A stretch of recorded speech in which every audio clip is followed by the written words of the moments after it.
Second tranche जो है sir, उसके अंदर हमने शुरू में भी कहा था कि जो पहली जब हमें 7 बिलियन का ये नया जो डील आईएमएफ के साथ साइन हुई थी कि ये एक ट्रांच बेसिस पे चलेगी जिस तरह हमेशा चलती है, तो पहली ट्रांच हमने सिक्योर की। दूसरी के लिए अब ये मामलात जो है ये शुरू हैं, ये जारी हैं।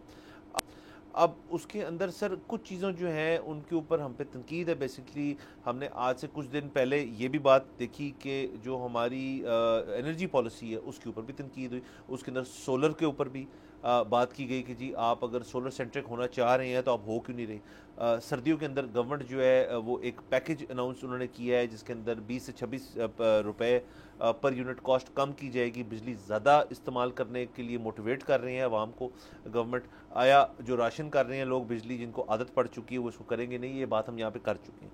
उसके साथ साथ सर उन्होंने ये भी कहा है कि आपकी जो बाकी टैक्स मेजर्स हैं एफबीआर के ऊपर जो है उनके जो टारगेट्स थे और बाकी चीज़ें जो हैं उनके ऊपर वो मुकम्मल तौर पर मुतमईन नहीं है।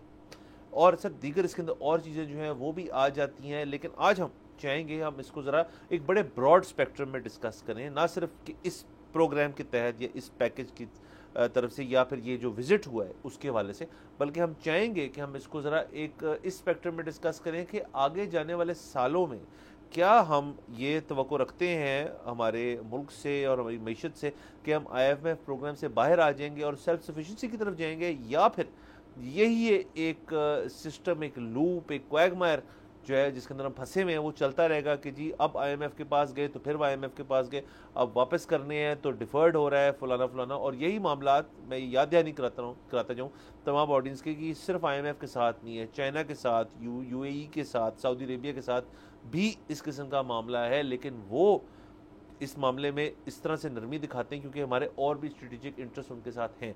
आईएमएफ एक ऐसा इदारा है जिनके साथ आपका बेसिकली एक मॉनेटरी कंसर्न है, वो पैसे देते हैं और कुछ चीज़ें आपसे मांगते हैं जो परफॉर्मेंस बेस्ड होते हैं। अब उस परफॉर्मेंस में हम कहाँ उतरे हैं ये आपके सामने। अच्छा देखिए, इसको ना हम बाकायदा डिस्कस करेंगे। इसको इन शॉर्ट इसमें एक अच्छी खबर है और एक बुरी खबर है। अच्छा, जहाँ तक आपकी बात है ना कि अगला आईएमएफ प्लान हमें ज़रूरत पड़ेगी कि नहीं पड़ेगी, ये तो खैर बहुत ही टॉल आस्क है कि आप कह रहे हैं कि 2 साल में पाकिस्तान अगर अपने पैरों पे खड़ा हो जाए। लेकिन जो हमें इसमें सोचना चाहिए ना वो ये है कि क्या पाकिस्तान ये प्लान सक्सेसफुली कंप्लीट करेगा और इसके बाद एक और सक्सेसफुली प्लान लेगा कि नहीं होगा। अगर ये चीज़ हो जाती है तो मैं इसको कामयाबी समझता हूँ, और अगर खुदा ना खास्ता ये नहीं होती तो फिर ये नाकामी है। अच्छा, अब गुड न्यूज़ और बैड न्यूज़। गुड न्यूज़ ये है कि मेरे ख्याल में अगली ट्रांच हम आ रही है और ये प्लान हमारा चल रहा है। This is good news, good news. अच्छा, बैड न्यूज़ ये है कि जाहिर है सर दुनिया में ना बहुत सारे मुहर्रिकात होते हैं जिनकी बुनियाद पर ममालिक चल रहे होते हैं। इकॉनमी उनमें से एक है। जो बुरी बात है वो या ख़बर है वो ये है कि पाकिस्तान की इकॉनमी जो है वो जो कुछ हम एक्सपेक्ट करते थे वो नहीं कर रही। अच्छा, अब बुनियादी बात ये है कि हमारे 77 साल से इतने सारे प्लान्स हमारे आईएमएफ के इनकम्प्लीट रहे हैं, लेकिन अगला आईएमएफ प्लान मिल ही जाता है ना।